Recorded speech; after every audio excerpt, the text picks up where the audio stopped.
Hey guys, Patrick here, and today I'm finally going to tell the story of my one and only MMA fight. Now, unfortunately, I don't have any footage of me training in Wing Chun or of the fight itself, so I'm just going to be using footage of my training after the fact, which primarily just consisted of jiu-jitsu, boxing, and Muay Thai. So, this all started when I was 18 years old.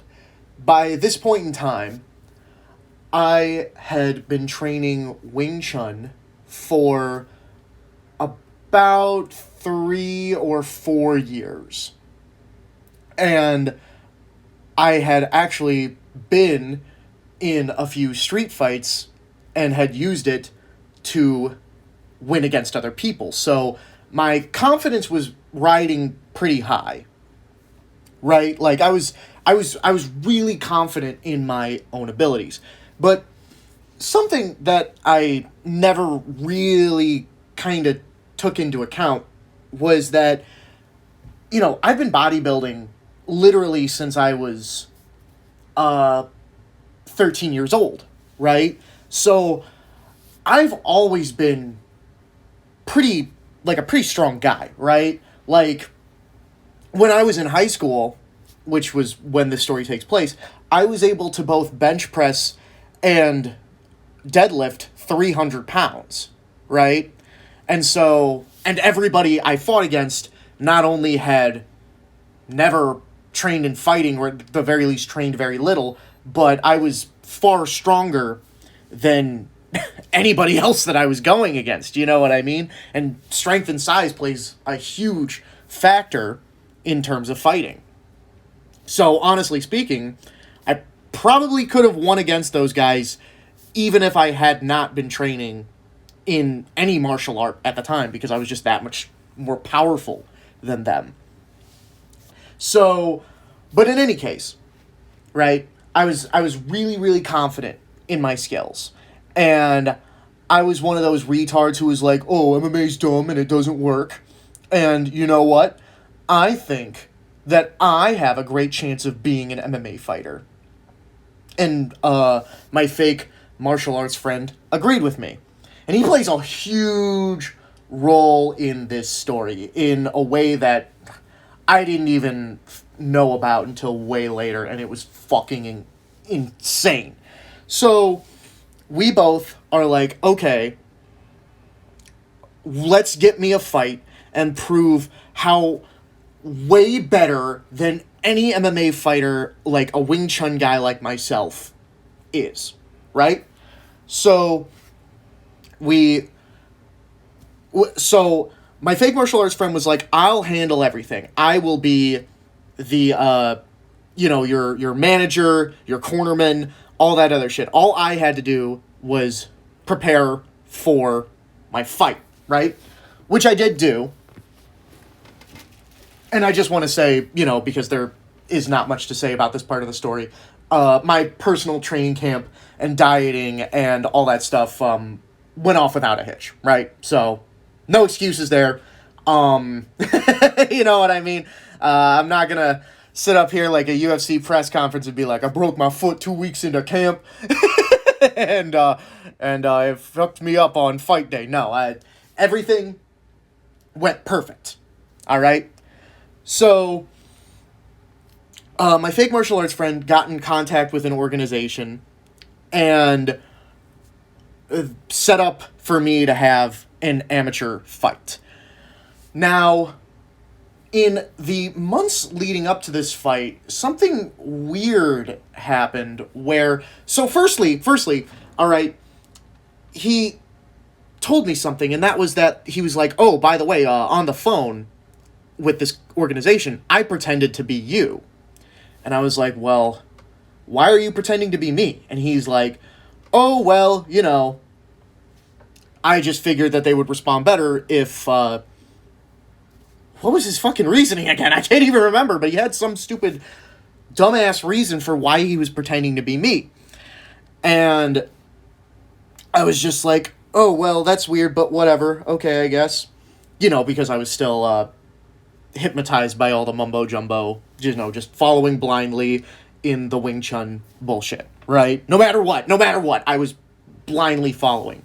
And so everything was set up, right? But so my fight was scheduled to be 3 months out. I immediately started my training camp, and my fake martial arts friend came to me and he said that the coach of the other fighter found him, like found out where he worked, came to him at work and discussed the their fighters, right? And immediately I was just like, well, how did he know who you are? You know what I mean? And he's just like, I don't know, he just found me. But so we got to talking about our fighters, and like in my head I'm just like, talking about our fight, what the fuck are you talking about? Like you're divulging my my like, I don't know, weaknesses to the enemy camp? Like, what the fuck are you doing? Are you retarded? And he was like, no, dude, like we were trading information, right? So like now I got information on him that we can use for your upcoming training camp. Turns out this guy is like a big striker, a big Muay Thai fighter, right? That's like his bread and butter, right? And that's all the information he got out of him. Like, and I was like, well, did you give him like real information about me? And he's like, well, yeah, I mean, it was only fair. And I'm like, you're fucking stupid. Like, what else did you tell him about me? And he's like, oh, well, your height and like all, like, basically he gave him like a spreadsheet of my stats. And all he got in return was, oh, it turns out this guy is a Muay Thai fighter. Well, considering he does MMA, I could have probably guessed that. I was just like, oh my god, you're such an idiot. And he's like, no, he swore to me, like, this is what coaches do with each other. And I'm just like, whatever, I can't, there's nothing I can really do about this now. You know what I mean? Like, other than pull out of the fight. And I had no intentions of doing that because I was stupid. And so here we go. Like, all of my, this camp now has all the specs they need on me. To be honest, not that they needed them, but you get what I'm saying. Like, what the fuck? So there's not much more to my knowledge. There was other stuff going on in the background, but to my knowledge, I was just focusing on training and whatever. And we get to the day of the fight, right? Because like I said, the rest of my training camp went off without a hitch. So we get there at 7 a.m., and it's being held in a bowling alley that's been, like, kind of swept to the side, like, renovated for the fight, right? And so we go in, and we're doing same-day weigh-ins, and I'm 5'9", right? And I get on the scale, and I fought at 155 pounds. And I stand on the scale, and I'm 154, I believe. And I was able to balloon back up to 164-ish, right? So I was able to balloon back 10 pounds.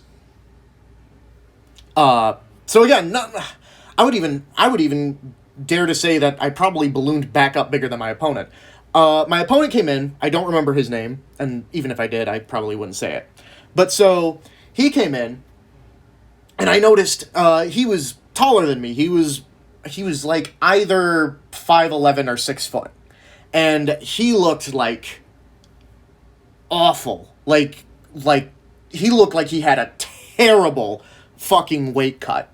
Because he was like skin and bones. He just looked very sickly, I remember. So again, I looked much healthier than him. So we not much happens in the lead up to the fight except for about I forget exactly when we found this out, but basically I was meant to be on the mid card. But so many fighters that night just didn't show up that I was moved up to the co-main event, right? So I remember just thinking at the time, like, damn, I feel really bad for all the fighters who, trained and cut weight and all that shit and came here only to just be told, hey, guess what?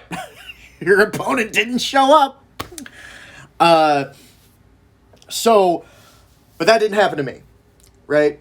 So we move on, and about 3 hours before my fight, I start to get extremely nervous for multiple reasons.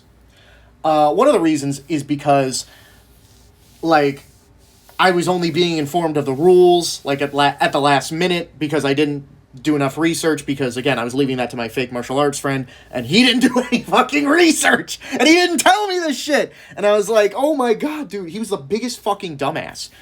Of course, I was a bigger dumbass, because I followed and listened to him and shit, right? So, we get all that stuff out of the way, right? All those talking points done and gone, right?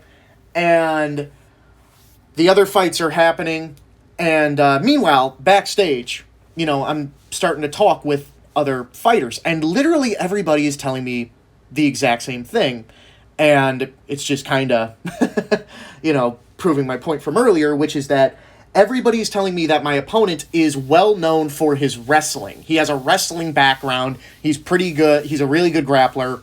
And the only thing to watch out for him striking-wise is apparently he has lethal low kicks. Like, crazy, devastating low kicks, right? And, again, I'm just like, oh, so you mean to tell me that when my fake martial artist friend was told his enemy's weakness, they lied. Crazy, right? But he thought it was, he thought it would be cool to tell the truth. It's so fucking stupid. So, time passes, and it comes time for my fight.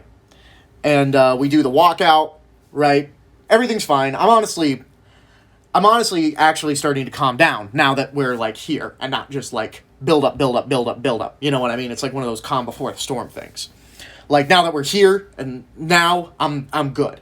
And so he gets in the ring, I get in the ring first, he gets in the ring second. They announce us, and time for our fight, right? So we touch gloves, and immediately he hits me with a low kick. And I just, like, look at it.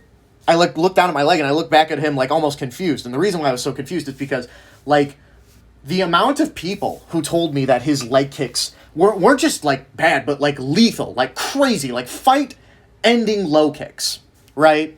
Like, there was at least 5 people who told me that. And he kicked me once. And I'm not joking and I didn't block it or anything. And I'm not joking when I say, like, it did 0 damage to me. Like, absolutely nothing. And I look up at him in, like, confusion. And he gets a look on his face like, oh, fuck. And I start to go forward and punch at him, right? And he just keeps jumping back. And basically this nullified me entirely, because my training has been like nothing but Wing Chun for the last 3 years, right? And so all I know how to do is basically charge forward. And I've only trained against other Wing Chun guys who also just charge forward back at me, right? So I've never, or at least in the last 3 years, I've never had to deal with the problem of someone just backing up, right? And so I'm just charging forward, swinging, and he's like just jumping back. It's like that for a hot minute. And then finally, I swing my right hand, and I injure my shoulder. Like, I just hear, like, click, pop in my right shoulder. And I just stop on the spot and grab my shoulder, and I'm just like, oh, fuck! And in that moment, my opponent didn't hesitate, as he shouldn't, and he took me down to the ground. And again, something that I had never experienced before because I had done these stupid bullshit Wing Chun anti-grappling drills, was he started advancing position on me. Again, this is something that I had never had to train for before because, like, I don't know how to stop it because whenever I trained the anti-grappling stuff, it was like, oh, this person is just in your guard, and they will never try to advance on you. A very realistic expectation, obviously.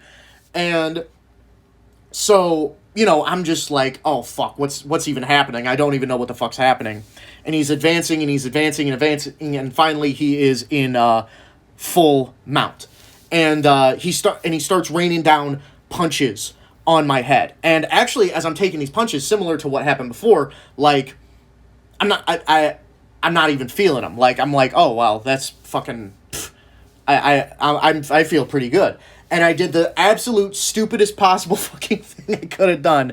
And I started to sit up. Like, I was just going to get up normally, right? Like, there isn't another guy sitting on top of me. And so I start to sit up. And when I start to sit up, he hits me with a shot. And it makes the back of my head bounce off the mat, right? And that rocked me immediately. And I was just like, oh, fuck. And now when he's hitting me, now all of a sudden, his punches don't just hurt. They're like, I feel like I'm going to throw up with every shot. And I was like, oh, fuck. And he's raining down shots, right? And I'm like, shit. So, and I don't listen to the referee's instructions, which is like, protect yourself at all times, right? Because what I did was I rolled over and I was like, okay, well, I know the back of the head is off limits, right? So I turn over and cover the front of my head and the sides and leave only the back exposed. Well, he starts raining down punches, like, on the direct back of my head. And I'm looking up at the referee, and the referee, just doesn't even look like he's there. Because it's like, no matter how you want to slice this, like, whether he was going to call the illegal shots or not, like, this fight has been over for a good 10 seconds. Like, I've just been taking nonstop punishment on the ground. Like, I've been rocked already. I've taken, 6 to 10 unanswered shots to, the front of my face, right? And then I turned over on my back, and I'm not even, trying to advance position or whatever. And he's just raining shots down on the back of my head now. Like, he probably got in, another 5 or 6 shots. And the ref is just standing there. Like, he's not even fucking doing anything. And so, I'm just like, fuck this. I am not even getting paid for this because this is an amateur fight. And I'm not going to take brain damage over this shit. So, I tap to strikes. And, I lose. And my opponent is declared the winner. So... I just remember, after that fight, there was so much going through my head. I put on, a brave face and, a fake smile in front of, other people who were there at the time, who were like, oh, I'm sorry things didn't turn out your way. And I was like, yeah, well, you win some, you lose some. But, honestly, on the inside, I was just completely devastated. And it wasn't even because I lost, although, part of it was. Part of it was, right? I'm a very competitive person. But most of it was because, there were just, pretty much the entire fight, I just couldn't deal with him. You know what I mean? I didn't have the means or the skills to deal with anything that he put forward. You know what I mean? He was able to evade all my strikes because I had never had to deal with somebody who didn't just stand there and let me hit them, right? And on the ground, surprise, surprise, my anti-grappling skills didn't fucking work. So, I was immediately fuck, dude, this shit sucks. It really sucks because there was just nothing I could do, and he fucked me up. And again, you know what I mean? I was in the better condition. You know what I mean? He looked sickly, and I was very, very healthy, and I think I even ballooned up back bigger than him. And, you know, I couldn't do anything to this guy, right? And so that was when I started to come to, like, the realization, like, maybe, you know, Wing Chun is not a very good fighting style. And so I never trained in Wing Chun again after that day. After that day, I didn't fully escape the mumbo jumbo bullshit because my fake martial arts friend was, like, trying to feed me excuses, like, being like, oh, well, if this, that, and the other went better, you know, you would have won. And I was like, and I even in my head, I was like, no, I wouldn't have. But I had just kind of given up on martial arts entirely at the time because I was just so utterly defeated. Another thing about that fight was that my fake martial arts friend was my cornerman, and he didn't yell out any instructions from the side of the ring, you know, like every other cornerman on the planet does. And once again, he just lied about stupid shit because he said, like, oh, I was told before the fight that we weren't allowed to do that. And it's like, no, you fucking weren't. No, you fucking weren't. Because every cornerman ever yells instructions. So no, you weren't told that you are not allowed to yell instructions. Like, what the fuck are you talking about? Obviously what happened was that he didn't know what to say. Like, he didn't have any advice to give, so he didn't give any advice, right? But he's trying to say, oh, well, the real reason I didn't say anything was because they told me I had to or you'd be disqualified. I'm like, no, they fucking didn't. You're so full of shit. And so what had happened after that, again, I didn't train in Wing Chun at any point following that loss, right? And a couple of years had gone by, and me and my fake martial artist friend had our falling out, which I had discussed in a different video. And I started training in boxing, Muay Thai, and Jiu-Jitsu.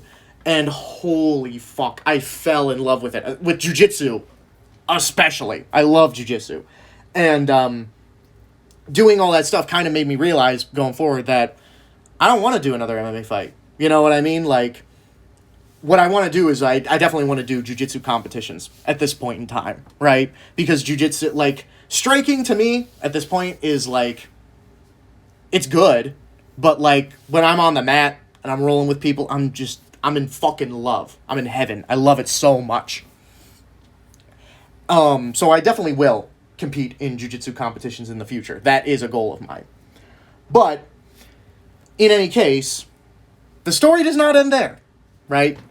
Because what happened after me and my fake martial artist friend, like a year after our falling out, right? I got curious and I looked up online because I was looking to see, like, was there any proof of my fight? Like, was there any photos or video or whatever? And I couldn't find any photos or videos. But what I did find, right, was 2 articles written about me at the time. And I thought that was extremely weird. So I looked up the articles, and they had quotes from me. Now, I don't know exactly what they said, but I remember specifically, one of them said, Patrick, self-proclaimed rising star. Right? And I thought this was extremely weird, because I had not done any interviews. Well, then I remember, oh yeah, my fake martial artist friend said that he was pretending to be me when he was talking to the organization. So clearly, he also reached out to journalists pretending to be me. This dude stole my identity. Kind of. He stole my, I don't know, I want to specifically say he stole my identity, but he pretended to be me just to live out his dream of being a fucking MMA fighter. Like, he was that big of a piece of garbage. He just, oh my god. Everything about him just disgusts me to this day, because he was just that big of a piece of shit. But yeah, I found those articles written about me where I was a self-proclaimed rising star, apparently. And the second one didn't have any quotes or whatever. It was just, it was just kind of reporting my loss, right? Like, it was, like, the first one was Patrick, self-proclaimed rising star, says blah, blah, blah, blah, blah, in the lead up to his fight against Person. And the second one was just like, Patrick lost, right? It was just a report of the entire event, who won and lost. But still, I just remember I was like, wow, that's fucking insane. But I am extremely glad that happened, because it was really the wake-up call that I needed to stop training in, like, fake bullshit compliance martial arts and start on the path to training in real, practical, skilled martial arts. And on top of that, it led me down the road of jiu-jitsu, which I absolutely could not be happier about, because jiu-jitsu is like my number one all-time favorite martial art now. So I am, even though this story, was kind of a black spot in my past, I couldn't be happier that it happened, because it allowed me to go on the path that I am right now, and I couldn't be happier that I am on that path. Well, guys, I hope that you've learned something from my story, and that you have something to take away from it. Let me know what you think about it down in the comments. I'm Patrick, and I'll see you next time.